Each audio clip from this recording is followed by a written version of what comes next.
যে ব্যক্তিকে জাহান্নাম থেকে বাঁচানো হবে, জান্নাতে প্রবেশ করানো হবে, সেই ব্যক্তি কি সফল। আর সাফল্যের সংজ্ঞা পেয়ে গেলাম। এখন যেহেতু আমাদেরকে পৃথিবীতে আল্লাহ পাক তার ইবাদত করতে পাঠিয়েছে, তো ইবাদত কাকে বলে এর সংজ্ঞাও জানতে হবে। এক কথায় সংজ্ঞা হচ্ছে আল্লাহ এবং তার রাসূল যা করতে বলেছেন তা করা, আল্লাহ এবং তার রাসূল যা নিষেধ করেছেন তা ছেড়ে দেওয়া। আল্লাহ এবং তার রাসূল যা করতে বলেছেন করলেই ইবাদত হয়ে যাবে, আর যেটা ছাড়তে বলেছেন ছাড়লে ইবাদত হয়ে যাবে। যেমন সালাত আদায় করতে বলেছেন আল্লাহ রাব্বুল আলামিন এবং তার রাসূল, আমরা সালাত পড়লে ইবাদত হিসেবে গণ্য হবে। আবার নবী সাল্লাল্লাহু আলাইহি ওয়াসাল্লাম আমাদেরকে দাড়ি শেভ করতে নিষেধ করেছেন, তাহলে শেভ না করলেও ইবাদত হবে। টাকনুর নিচে কাপড় পরতে নিষেধ করেছেন, তো টাকনুর নিচে কাপড় না পরলে ইবাদত হবে। খুব সিম্পল, আপনারা বুঝেন। ওয়ামা আতাকুমুর রাসূলু ফাখুযুহ ওয়ামা নাহাকুম আনহু ফান্তাহু। রাসূল যা দিয়েছেন গ্রহণ করো, রাসূল যা থেকে নিষেধ করেছেন। ইবাদতের সংজ্ঞা আমরা বুঝলাম। এখন এইখানে আমাদের দেশের প্রেক্ষাপটে কিছু মানুষের একটা মিসকনসেপশন আছে যে আমরা অনেকে মনে করি, অনেকে বলতে লক্ষ লক্ষ কোটি কোটি মানুষ মনে করে বাংলাদেশের, অনেকে বলতে লক্ষ লক্ষ কোটি কোটি মানুষ মনে করে মুসলিম পরিবারের সন্তান তারা, তারা মনে করেন যে ইবাদত মনে হয় শুধু নামাজ, রোজা, হজ আর জাকাতের না, তাসবিহ, তাহলিল আর জিকির আজকারের। তারা কালিমা লা ইলাহা ইল্লাল্লাহ পড়েছেন, সাক্ষ্য দেন, নামাজও পড়েন, অনেক সময় জাকাতও দেন, রোজাও রাখেন, হজও করেন, ওমরাও করেন, কিন্তু এই আকীদা লালন করেন ইবাদত মনে হয় শুধু নামাজ, রোজা, হজ, জাকাত, তাসবিহ, তাহলিল, জিকির আজকারের নাম। ইবাদত যে ইসলামী পরিবার গঠনেরও নাম, ইবাদত মানে ইসলামিক শিক্ষা ব্যবস্থা, ইবাদত মানে ইসলামিক সংস্কৃতি, ইবাদত মানে ইসলামী অর্থনীতি এবং ইবাদত মানে ইসলামী রাজনীতি, এই বিষয়টা তারা বুঝতে চান না। বুঝতে চান না শুধু তাই না, বরং তারা অস্বীকার করেন। কি করেন? সরাসরি অস্বীকার করেন। এবং অস্বীকার করে তারা কি করেন? অস্বীকার করে তারা মানব রচিত তন্ত্র মন্ত্র মতবাদের পূজা করেন। ইবাদত করে কি অস্বীকার করে কি করেন? এমন না যে অস্বীকার করে চুপ করে বসে থাকেন। অস্বীকার করে বরং অন্য কোনো সভ্যতার, অন্য কোনো দর্শনের, অন্য কোনো আদর্শের, অন্য কোনো মন্ত্রের তারা পূজা করেন, যেটাকে আমরা কোরআনের ভাষায় বলি তাগুত। কি বলি? তাগুত। অথচ প্রত্যেক নবী রাসূলকে পাঠানো হয়েছিল একটা উদ্দেশ্য দিয়ে। কি সেটা? প্রত্যেক নবী রাসূল একটা দাওয়াত দিয়েছেন। সেই দাওয়াতটা কি ছিল? তোমরা আল্লাহর ইবাদত করো, ওয়াজতানিবুত তাগুত, তোমরা তাগুতকে বর্জন, মানে তাগুতের সাথে কুফরি করো এবং আল্লাহর ইবাদত করো।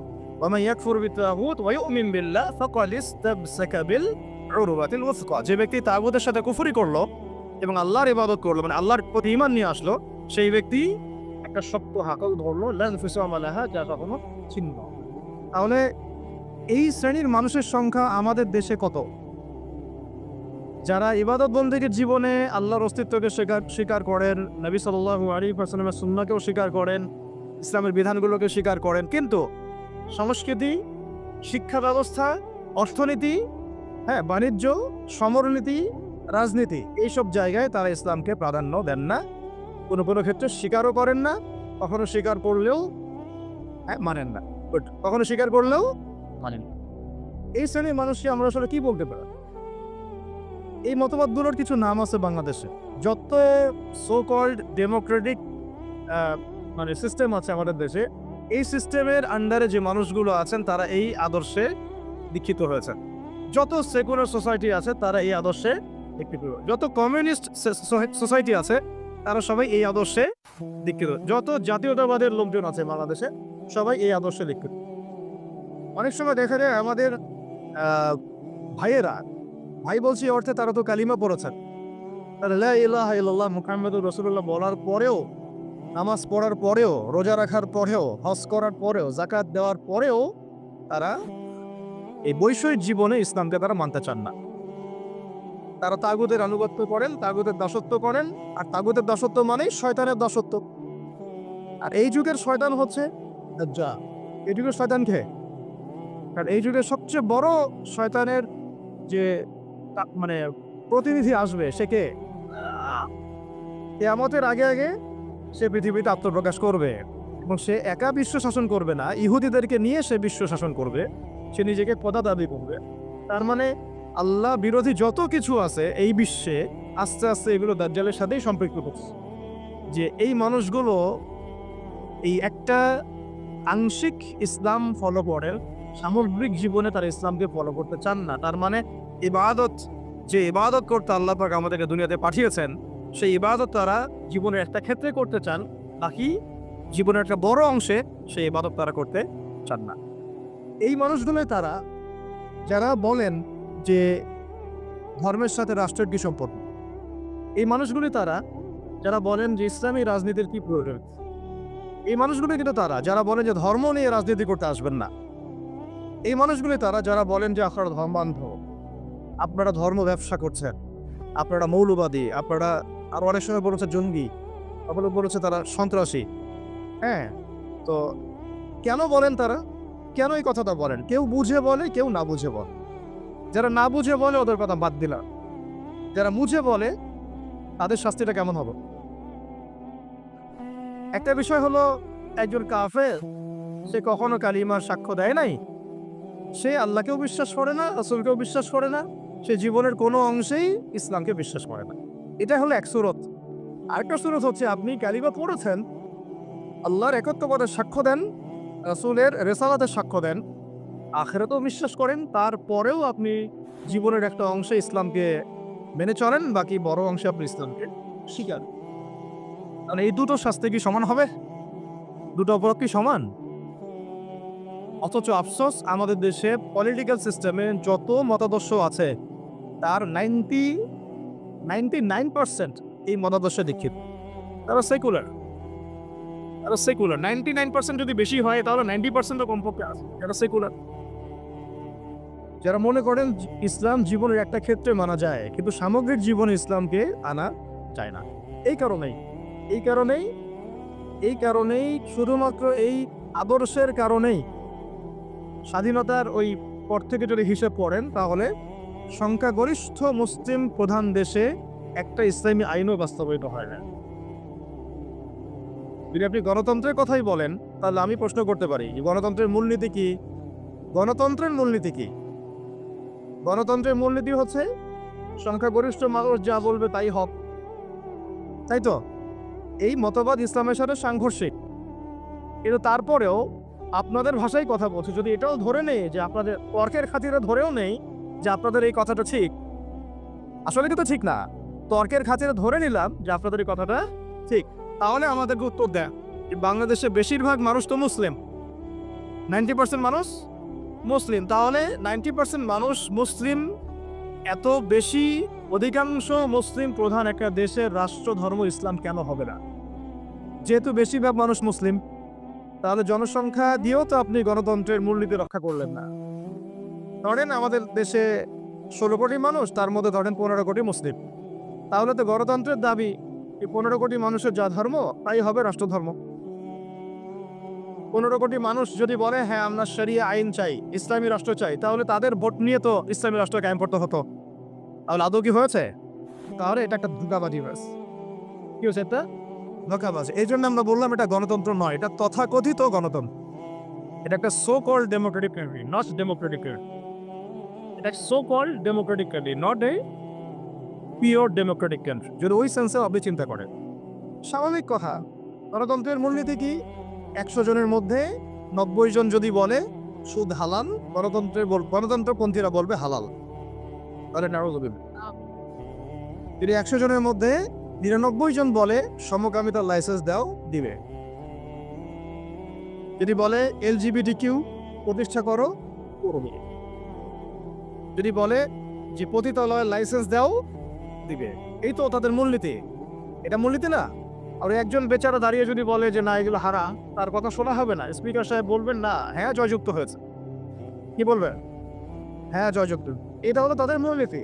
এই মূলনীতি ইসলামের সাথে সরাসরি সাংঘর্ষিক, কিন্তু তর্কের খাতিরে যদি ধরেও নেই যে আপনার কথা ঠিক, আপনার মূলনীতি ঠিক আছে, তাহলে বেশিরভাগ মানুষ যেহেতু মুসলিম, তাহলে কেন ইসলাম রাষ্ট্রধর্ম হলো না?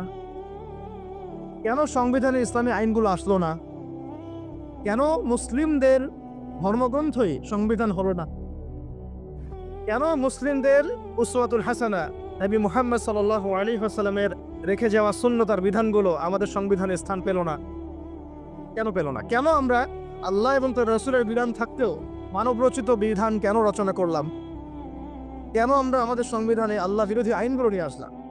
যদি আমরা এটা মানি যে হ্যাঁ, গণতান্ত্রিক পদ্ধতিতেই বেশিরভাগ মানুষ যা বলে সেটাই সত্য, তাহলে আমরা তো এখানে বেশিরভাগ মানুষ মেজরিটি, আমাদের সংখ্যা বেশি, তাহলে আমাদের মতামতগুলো কেন নেওয়া হলো না? তার মানে বোঝা গেল পুরো বিশ্বে এই গণতন্ত্রের নামে ধোঁকাবাজি চলতেছে।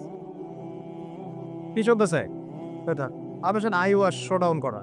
আদতে তারা কখনোই সংখ্যাগরিষ্ঠ মানুষের মতামতকে নিচ্ছেন না।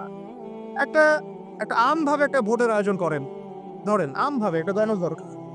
এখন এই মুহূর্তে এই পরিবর্তিত বাংলাদেশে যে তরুণ প্রজন্মকে আমরা গড়ার চেষ্টা করেছি বিগত 10 বছর ধরে, তাদের সংখ্যা মাশাআল্লাহ এখন লক্ষ লক্ষ না কোটি কোটি, তাই না? মাশাআল্লাহ। এখন একটা আপনারা একটা গণভোট নেন দেখি ইনসাফের সাথে, যে কত পার্সেন্ট মানুষ ইসলামী রাষ্ট্র চায় আর কত পার্সেন্ট মানুষ ইসলামী রাষ্ট্র চায় না।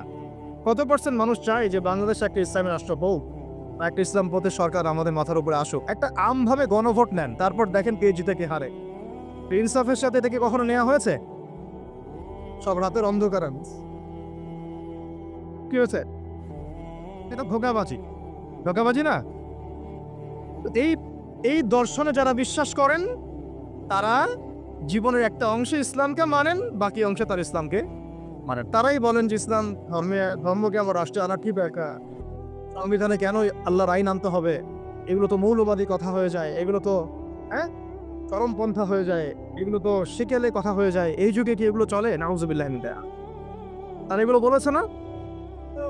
এর বাইরে একটা শ্রেণী আছে, এই অঙ্গনে তাদেরকে বলা হয় কমিউনিস্ট। কি বলা হয়? যত বামপন্থী তারা এই অন্তর্ভুক্ত, এই দলের অন্তর্ভুক্ত।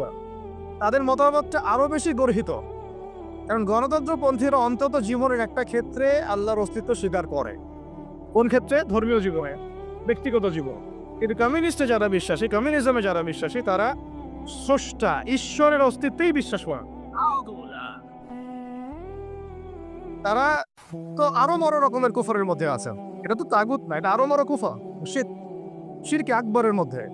তারা মনে করেন যে স্রষ্টা বলতে কিছু নাই, রাষ্ট্র আমরা গঠন করব, অর্থনীতি আমরা বুঝবো, সমাজনীতি আমরা বুঝবো, অর্থনীতি অর্থ ব্যবস্থা আমরা বুঝবো, শিক্ষা ব্যবস্থা আমরা বুঝবো। এখানে ধর্মগ্রন্থের আনার কোনো প্রয়োজনই নাই, ধর্মের কোনো জায়গাই নাই আমার জীবন। এটা হচ্ছে ওদের তাদের মানে মূলনীতি।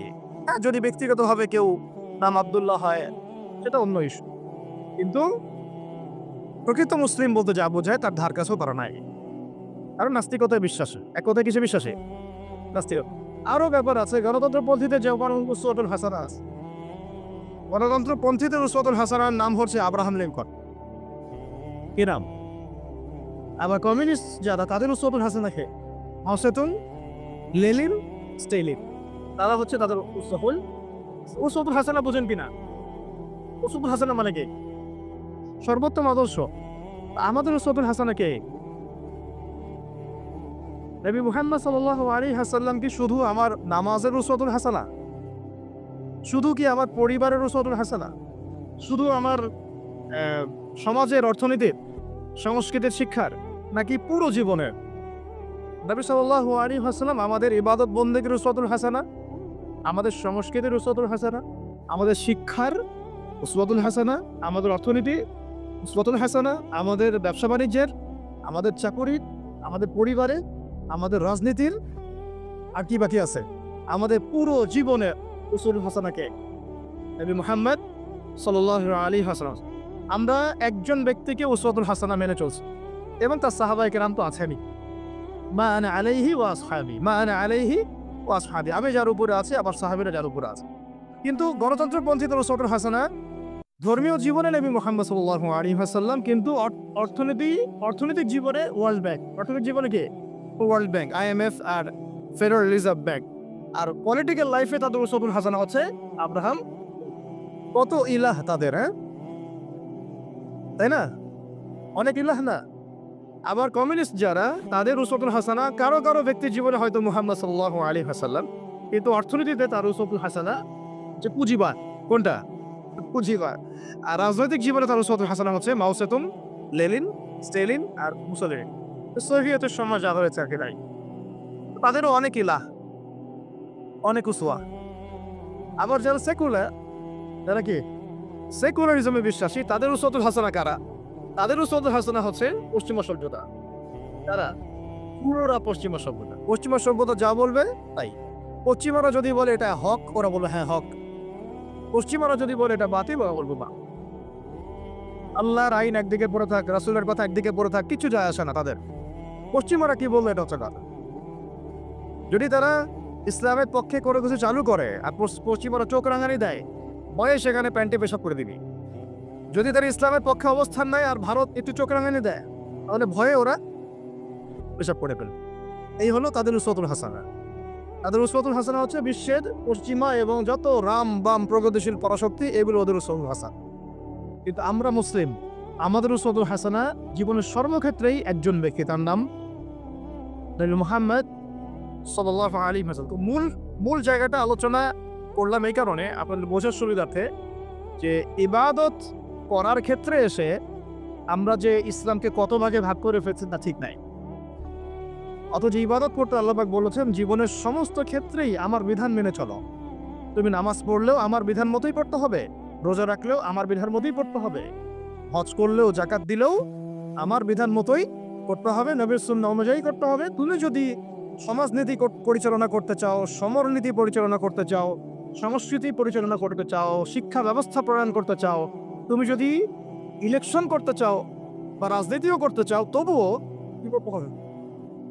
আমার বিধান মোতাবেকই তোমাকে আগাতে হবে। তুমি এখানে অন্যের বিধানে দাসত্ব করতে পারবা না। যদি করো তাহলে তুমি জীবনের এক ক্ষেত্রে আল্লাহকে মানো, আর এক ক্ষেত্রে শয়তানকে মানো। জীবনের এক ক্ষেত্রে আল্লাহকে মানো, আর এক ক্ষেত্রে তুমি জীবনের এক ক্ষেত্রে আল্লাহর দাসত্ব করো, আর এক ক্ষেত্রে তাগুতের দাসত্ব করো। এই সহজ সরল কথাটা আমরা আমাদের জাতিকে আসলে এখনো হয়তো বোঝাতে পারিনি। অনেকে বুঝে করে, অনেকে না বুঝে করে। যারা এখন এই রাজনীতিগুলোর মধ্যে আছে না, বেশিরভাগই এগুলো বুঝেন না, বেশিরভাগই বুঝেন না। দেখবেন অনেক বড় একটা রাজনৈতিক দলের একজন মুখপাত্র সেদিনই বলে দিলেন যে, দেখেছেন ধর্ম নিয়ে কি ধর্মান্ধতা সৃষ্টি হয়েছে আমাদের দেশে, দেখেছেন ধর্ম নিয়ে কি উন্মাদনার সৃষ্টি হয়েছে। একজন ধর্ম নিয়ে উন্মাদনা সৃষ্টি হবে কেন? বরং ধর্মকে আমরা জীবনের সব ক্ষেত্রে প্রতিষ্ঠা করতে চাই। এটার নাম তো উন্মাদনা না, এটা বরং আমাদের উপর ফরজ। এটা আমাদের উপর কি ফরজ। আপনি যদি নামাজ পড়েন তাহলে নামাজের ক্ষেত্রে আল্লাহর বিধান মানা ফরজ না? তাহলে আপনি যদি ব্যবসা করতে যান সেখানে আল্লাহর বিধান মানা ফরজ না? আপনি যদি অর্থনীতি পরিচালনা করতে চান সেখানে কি আল্লাহর বিধান মানা ফরজ না? যদি আল্লাহ পাক আপনাকে রাজনৈতিক ক্ষমতা দেন তো সেখানে ইসলামী বিধান অনুযায়ী, আল্লাহর বিধান অনুযায়ী রাষ্ট্র পরিচালনা করা কি ফরজ না? সহজ কথা। কথাটা কি কঠিন? খুব সহজ একটা কথা। কিন্তু আমি মুসলিম, আমি জীবনের সর্বক্ষেত্রেই আল্লাহর বিধান মেনে চলবো। খুবই সহজ সরল কথা।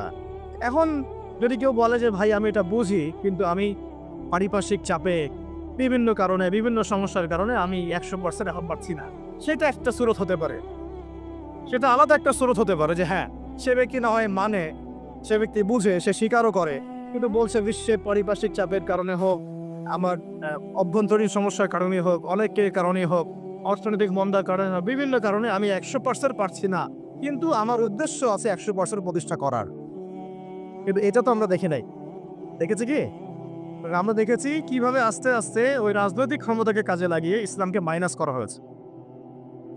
প্রথমে মাইনাস করা হয়েছে রাজনীতি থেকে, তারপরে মাইনাস করা হয়েছে অর্থনীতি থেকে, তারপরে আস্তে আস্তে মাইনাস করা হলো সংস্কৃতি থেকে, তারপরে মাইনাস করা হলো পুরো শিক্ষা সিস্টেম থেকে, তারপরে তারা হস্তক্ষেপ করলো পুরো ধর্মীয় জীবনে, মসজিদের উপরে, মাদ্রাসার উপরে, তাই না? আস্তে আস্তে আস্তে আস্তে ওলামায়ে কেরামকে পর্যন্ত তারা জেলের মামলার আসামি, হুমকি ধামকি, গুম খুন ফাঁসি, কত কি হয়ে গেল। পুরোটা করেছিল তারা রাজনৈতিক ক্ষেত্রে। প্রথমে ইসলামকে মাইনাস করেছে। প্রথমে কি পলিটিক্যাল লাইফে তারা ইসলামটাকে মাইনাস করেছে, তারপরে অর্থনৈতিক লাইফে তারা মাইনাস করেছে, সংস্কৃতির মধ্যে মাইনাস করেছে, শিক্ষা ব্যবস্থায় তো মাইনাস করে ফেললো, তারপরে আস্তে আস্তে এটা মসজিদের উপর প্রভাব বিস্তার করলো, মাদ্রাসার উপরেও প্রভাব বিস্তার করলো, এমনকি মসজিদ কমিটির মধ্যেও তারা ঢুকে পড়লো। তাহলে আমরা একটা জিনিস বুঝতে পারলাম, যদি আমরা আমাদের সমস্যার শেকড় ঠিক না করি তাহলে আমার ঘর পর্যন্ত আর ঠিক থাকবে না, তাই না কথা? যদি আমরা ওই সমস্যার গোড়া ঠিক না করতে পারি তাহলে আমার ব্যক্তি জীবনেও দিন পালনের স্বাধীনতা থাকবে না। যার প্রমাণ আমরা বিগত 15 বছর দেখে আসছি। তাই আমাদের সবার একটা ফিকির থাকা উচিত এখন যে কীভাবে আমরা একটা ইসলামী রাষ্ট্র কায়েম করব। খোলামেলা আলোচনা করতে হবে এখন আমরা কীভাবে একটা ইসলামী রাষ্ট্র কায়েম করব। তার আগে আজকে একটা কথা আমাদের জানা উচিত যে ইসলামী রাষ্ট্রের এই কনসেপ্টটা নতুন কোনো কনসেপ্ট না। আদম আলাইহিস সালাম আল্লাহর খলিফা ছিলেন। নূহ আলাইহিস সালামও আল্লাহ পাকের বিধান অনুযায়ী তার জাতিকে পরিচালনা করেছেন। ইব্রাহিম আলাইহিস সালামও করেছেন, তাই না? সবাই করেছেন। নবী মুসা আলাইহিস সালাম করেছেন, ইউসুফ আলাইহিস সালাম করেছেন। খাস করে দাউদ আলাইহিস সালাম তিনি আল্লাহ পাকের বিধান দিয়ে জেরুজালেম থেকে 40 বছর বিশ্বকে শাসন করেছেন। বলেন নাই? তাহলে এটা কোনো নতুন কনসেপ্ট না। খিলাফার যে কনসেপ্ট এটা কি নতুন কোনো কনসেপ্ট না। খিলাফা মানে কি? খিলাফা মানে হচ্ছে আল্লাহর জমিনে আল্লাহর দিন প্রতিষ্ঠা করা, যেটাকে আমরা বলি ইকামতে দিন। কি বলি? ইকামতে দিন। যে ব্যক্তি আল্লাহ পাকের জমিনে আল্লাহর দিনকে প্রতিষ্ঠা করে তাকে আমরা বলি খলিফা। কি বলি? যেমন ওমর রাদিয়াল্লাহু আনহু খলিফা ছিলেন, আবু বকর রাদিয়াল্লাহু আনহু খলিফা ছিলেন, ওসমান রাদিয়াল্লাহু আনহু খলিফা ছিলেন, আলী ইবনে আবি তালেব খলিফা ছিলেন। তারা ছিলেন আল্লাহর খলিফা, মানে তারা আল্লাহর প্রতিনিধি। তারা আল্লাহর জমিনে আল্লাহর বিধান প্রতিষ্ঠা করবেন এবং সেই বিধান দিয়ে বিচার ফয়সালা করবেন। তো এখানে পার্থক্যটা বুঝতে হবে আমাদেরকে যে গণতান্ত্রিক ক্ষেত্রে, ধর্মনিরপেক্ষ রাষ্ট্রে, কমিউনিস্ট রাষ্ট্রে সেখানে আল্লাহর খলিফা নাই। আল্লাহর খলিফা আছে কারণ সেখানে আল্লাহর বিধান প্রতিষ্ঠার কোনো ফিকির নাই। আর যেখানে আল্লাহর খলিফা নাই সেখানে কার খলিফা থাকবে? সিম্পল কথা, যেখানে আল্লাহর খলিফা নাই সেখানে কার খলিফা? তাগুতের বিধান বাস্তবায়িত করা হচ্ছে। এই পার্থক্যটা আমাদের বুঝতে হবে। এটা নতুন কোনো কনসেপ্ট নয়। আমাদের নবী সাল্লাল্লাহু আলাইহি ওয়াসাল্লাম কি রাষ্ট্র পরিচালনা করেন নাই? তার রাষ্ট্রের নাম কি? না বুঝে বলেন না। তার প্রথম রাষ্ট্রের নাম কি? মদিনা। মদিনা প্রথম ইসলামিক রাষ্ট্রের নাম কি? মদিনা। তারপরে মদিনাকে ভিত্তি করে আস্তে আস্তে আস্তে তিনি মক্কা বিজয় করেছেন। প্রথম ইসলামিক স্টেটের নাম কি? মদিনাতুল মুনাওয়ারা। সেখানে কি অন্য ধর্মের মানুষ ছিল না? তাদের অধিকার রক্ষা করা হয়েছে না? তাদের সাথে সনদ হয়েছে না? ইহুদিরা চুক্তি ভঙ্গ করেছে, তখন আমরা আক্রমণ করেছি। গাদ্দারদের কোনো ক্ষমা নাই। আমরা এই আমাদের অভ্যুত্থানের পরে আমরা হয়তো ওই ভারতীয় দালালদেরকে মাফ করে দিচ্ছি, অনেকে গা ঢাকা দিচ্ছে, অনেক খুনের বিচার হচ্ছে না, আমরা অনেক ছাড় দিচ্ছি আর কি। কিন্তু নবী সাল্লাল্লাহু আলাইহি ওয়াসাল্লামের সুন্নত এটা নয়। তার সুন্নত হচ্ছে জালেমের উপর দয়া, মানে হচ্ছে মাজলুমের উপর খেয়ানত। জালেমের উপর মারহামাত, মাজলুমের উপরে কি? খেয়ানত। নবী সাল্লাল্লাহু আলাইহি ওয়াসাল্লাম সাথে গাদ্দারি করেছে বনু কাইনুকা, নবীজি বের করে দিয়েছে। তাও একজন মুসলিম নারীর সম্মানহানি করেছিল, তাতেই পুরা বনু কাইনুকাকে বের করে দেওয়া হয়েছে। আমরা তো দেখছি যে প্রকাশ্যে সাইফুল ইসলামকে জবাই করা হলো, কোনো বিচার হইল না, তাই না তুষাদা? তো এটা বনু কাইনুকার ক্ষেত্রে হয়েছে। আবার বনু নাজির নবী সাল্লাল্লাহু আলাইহি ওয়াসাল্লামকে কি করেছিল? উপর থেকে এই যে আপনার চাকতি বোঝেন, চরকি যেগুলো বলে, যিনি বলে জাতা, যেগুলোতে ধান পিষ্ট আগেকার মানুষ, এইগুলো উপর থেকে ফেলে আল্লাহর নবীর মাথায় ফেলতে চেয়েছিলেন সাল্লাল্লাহু আলাইহি ওয়াসাল্লাম। এভাবে গুপ্ত হত্যার চেষ্টা করেছিল তারা, বনু নাজির গোত্র। তো এরপরে নবী সাল্লাল্লাহু আলাইহি ওয়াসাল্লাম তাদেরকে আক্রমণ করে অবরোধ করে ওখান থেকে বের করে দিয়েছে। আর বনু কোরাইজা এই আহজাবের যুদ্ধে, খন্দকের যুদ্ধে আমাদেরকে পিঠের পিছন থেকে ছুরি মারছে। কুরাইশদের সাথে তারা সন্ধি করে আমাদেরকে ভিতর থেকে ক্ষতি করার চেষ্টা করেছিল। নবী সাল্লাল্লাহু আলাইহি ওয়াসাল্লাম তাকে অবরোধ করে ওখান থেকে বের করে দিয়েছে। কখন আমরা তাদের সাথে চড়াও হয়েছি? যখন তারা আমাদের সাথে গাদ্দারি করেছে। নবী সাল্লাল্লাহু আলাইহি ওয়াসাল্লামও রাষ্ট্র চালিয়েছেন, মদিনার রাষ্ট্র, সেখানে অমুসলিমদের অধিকার তিনি সুরক্ষিত করেছেন, কিন্তু গাদ্দারদেরকে মাফ করেন নাই। শাতেমে রাসূলকে মাফ করেন নাই। নবীকে যারা গালি দিয়েছেন তাদেরকে মাফ করা হয় নাই। আচ্ছা, নবী সাল্লাল্লাহু আলাইহি ওয়াসাল্লামের মদিনার রাষ্ট্রে কি আল্লাহর আইন ছাড়া অন্য কোনো আইন চলেছিল? তাহলে আপনি পার্থক্য বুঝে নেন, আমাদের সাথে তাদের কি পার্থক্য?